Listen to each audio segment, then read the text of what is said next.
I'm Josh Green. And I'm Mark Halperin. With all due respect to the skeptics, I told you so.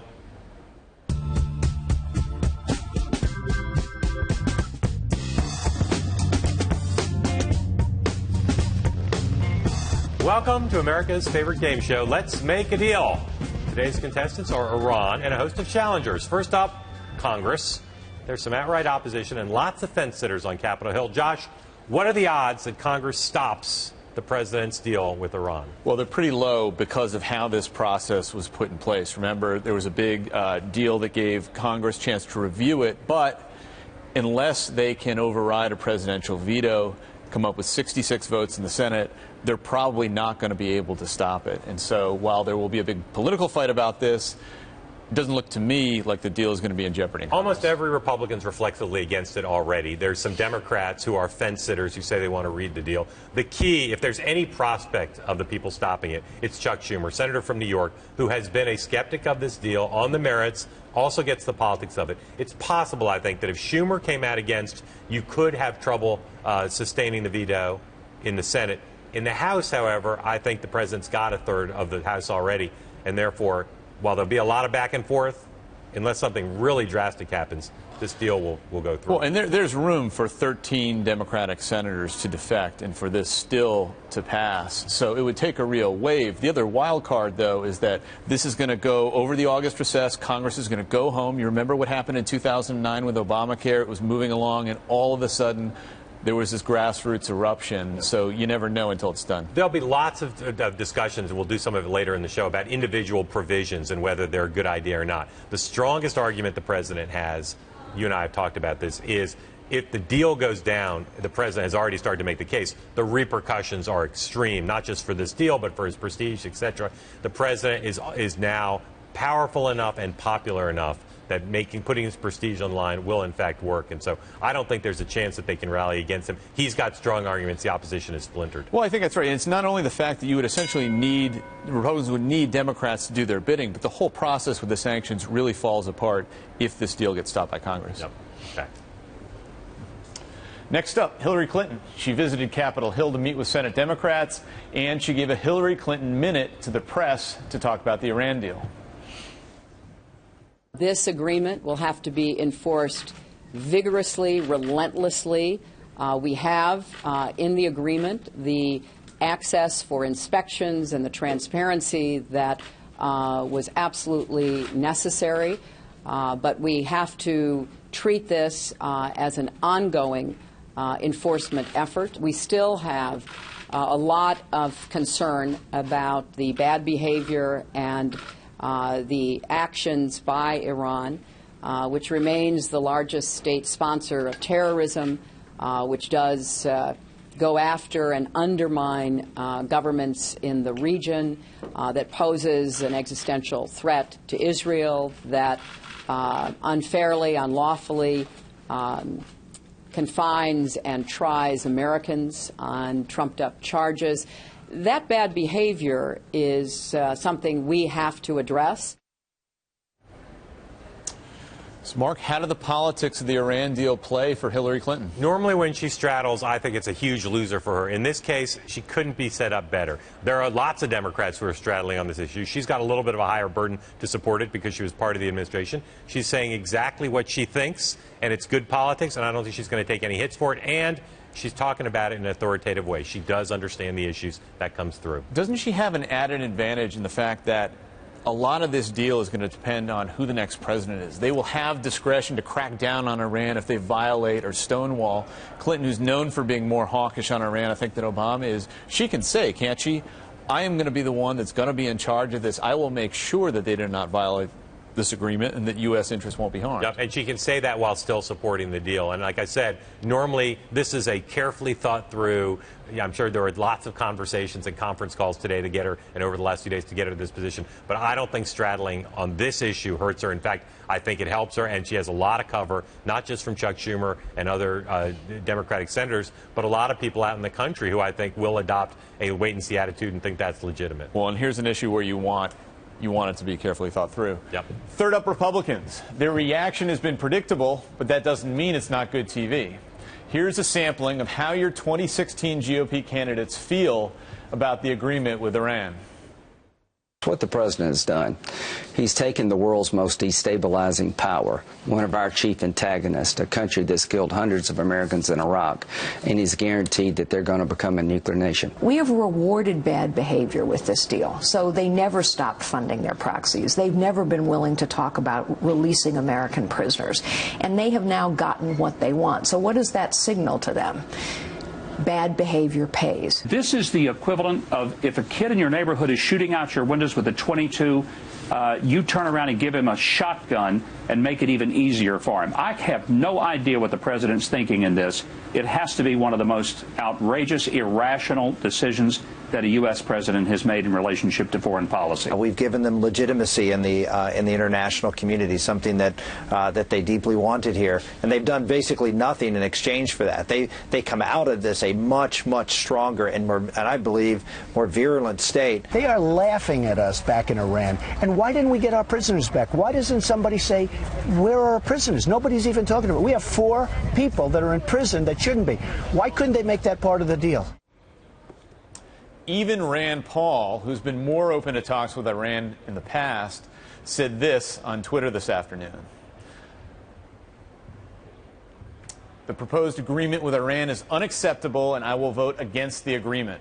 The deal is bad because, 1, sanctions relief precedes evidence of compliance, and 2, Iran is left with significant nuclear capacity. Jeb Bush, Scott Walker, and Marco Rubio also called the deal dangerous. Bush said it's not diplomacy, it's appeasement.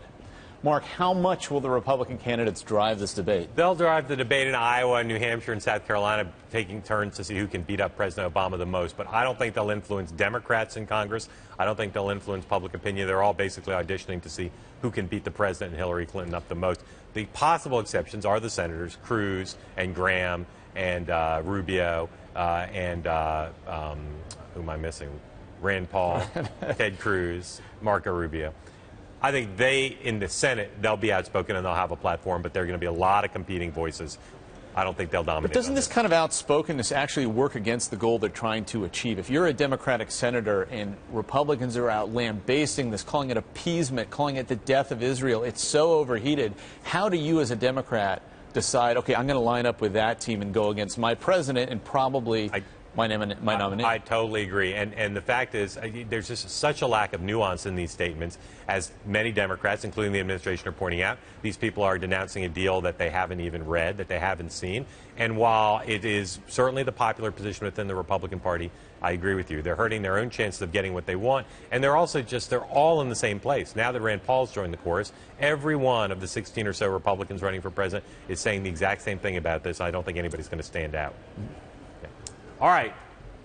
We called our resident polling expert, Ken Goldstein, to try to get a sense of where public opinion stands on all these things. He made some interesting points. First, this is a topic that's very hard to poll on.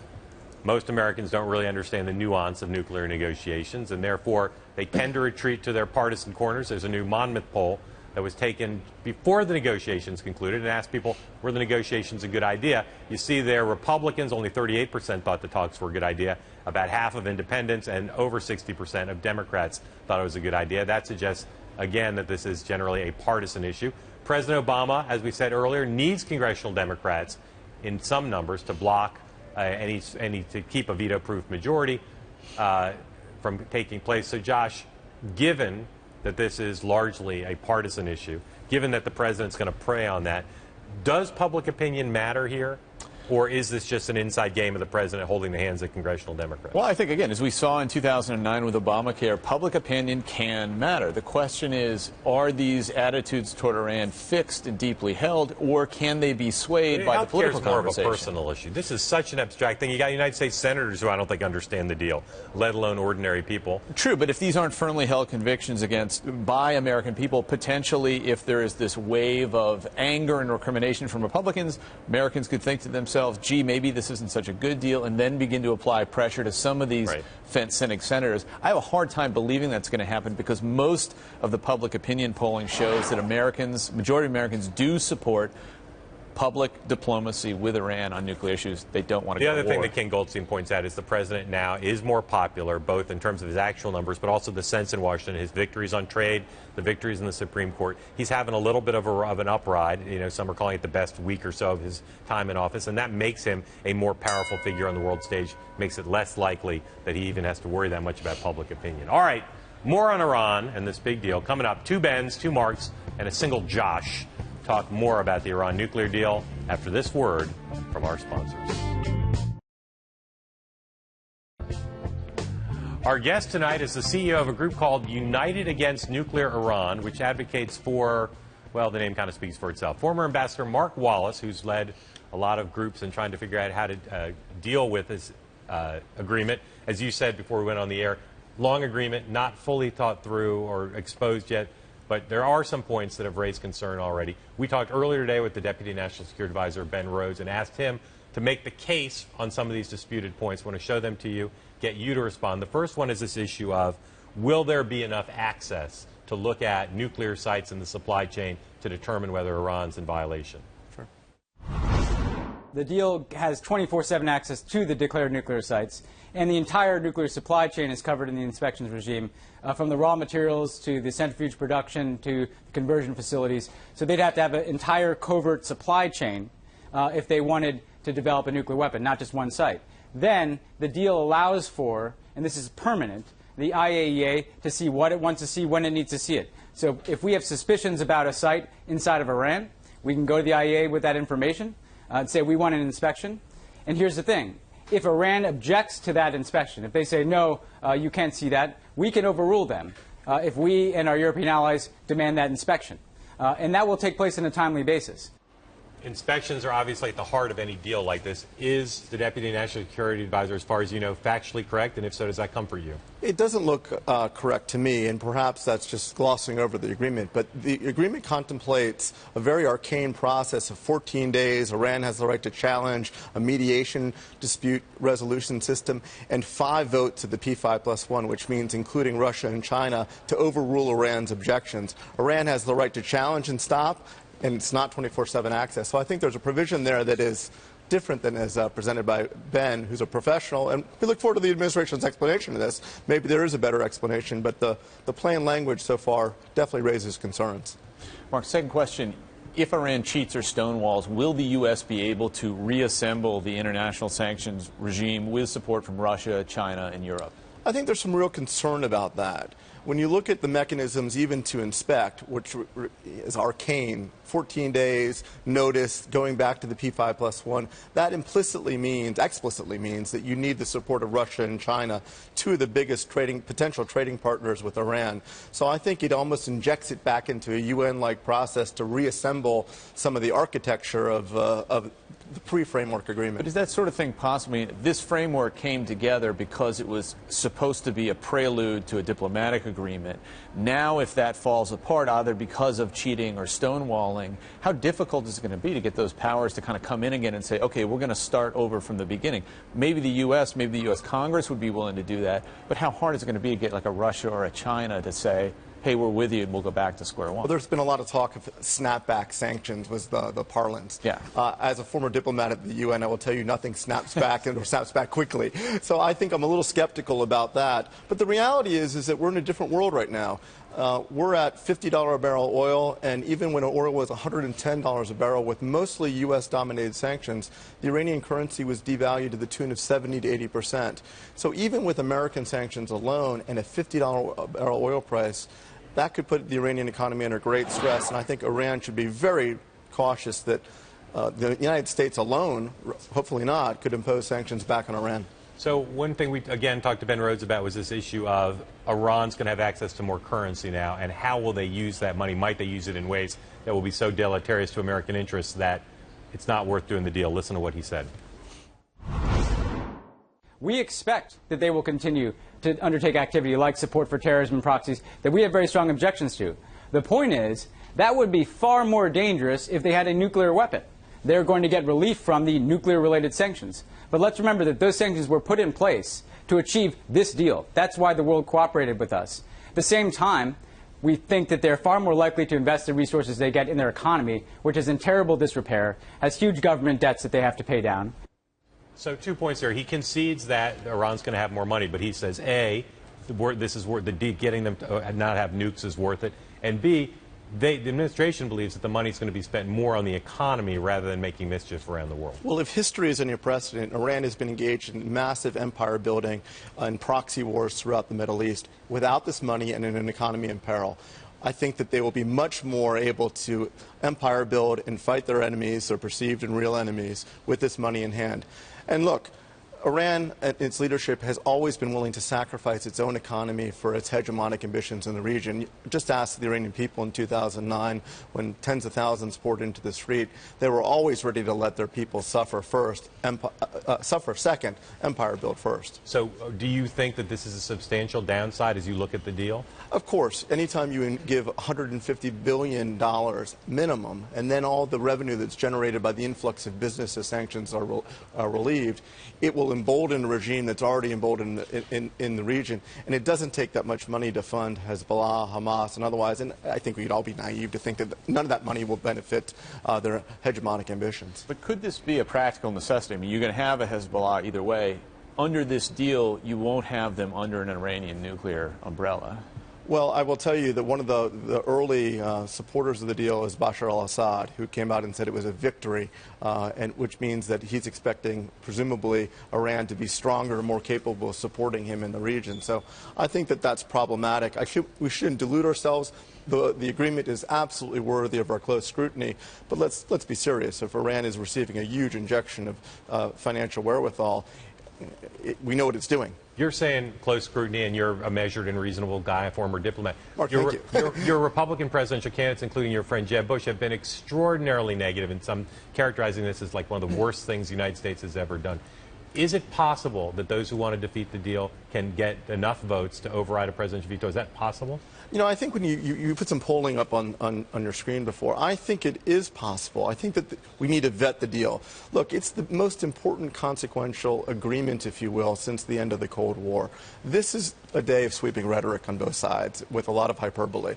Now we're going to get into the brass tacks, into the actual terms of this agreement over 60 days, and it will be very well litigated. I think you'll see the American people be able to weigh in.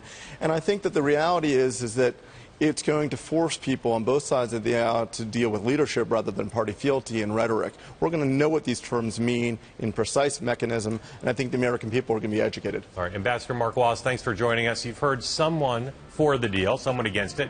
When we come back, someone right on the fence. The ranking member of the Senate Foreign Relations Committee, Maryland Senator Ben Cardin, joins us right after this.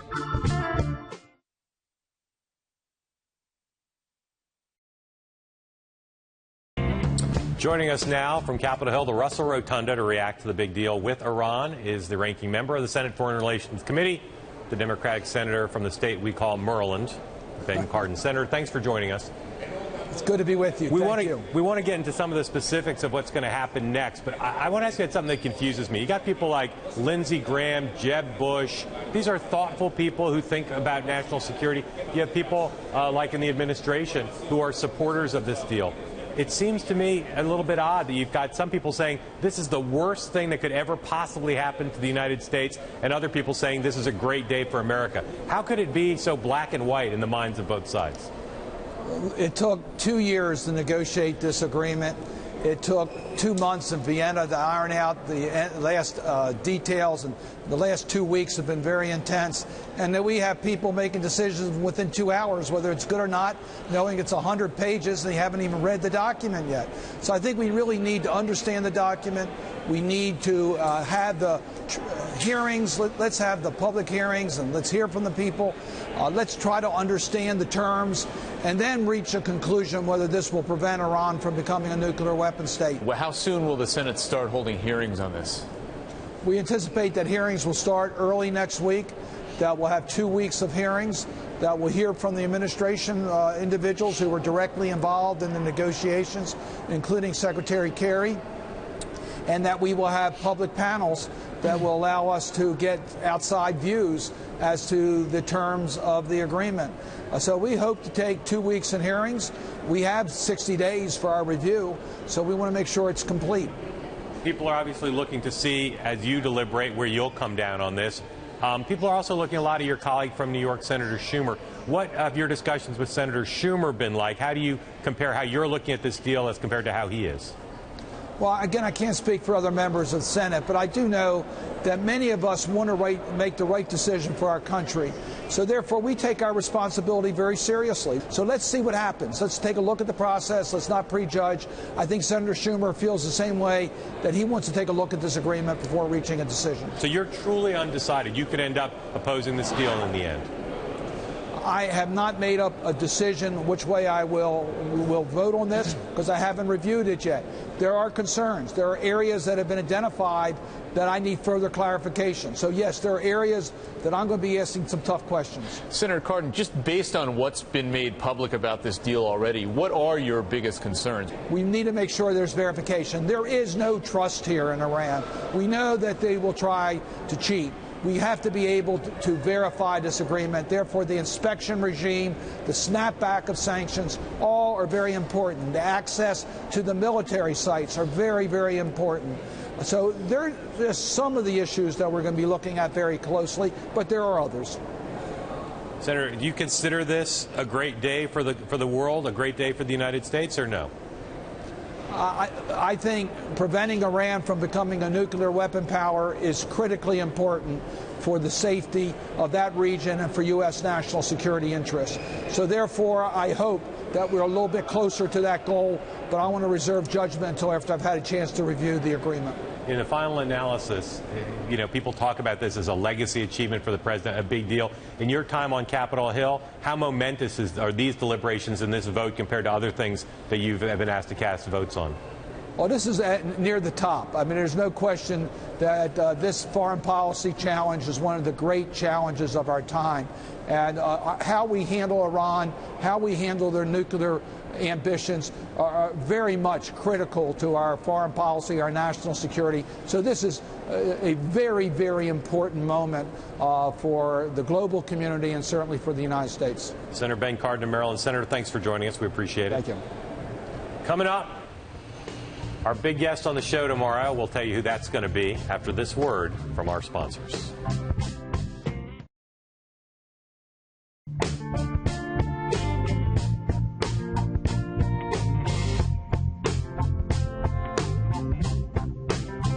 Tomorrow, right here in this very studio, Clinton advisor Jennifer Palmieri will join us to talk about all sorts of stuff. Get very excited about that. There's a very cool story right now on BloombergPolitics.com. Sahil Kapoor's story on Bernie Sanders, who had lunch today with Hillary Clinton and a bunch of other Democratic senators, and we're told Hillary Clinton treated him with great respect. We'll talk to Jennifer Palmieri about that and more tomorrow, as I said.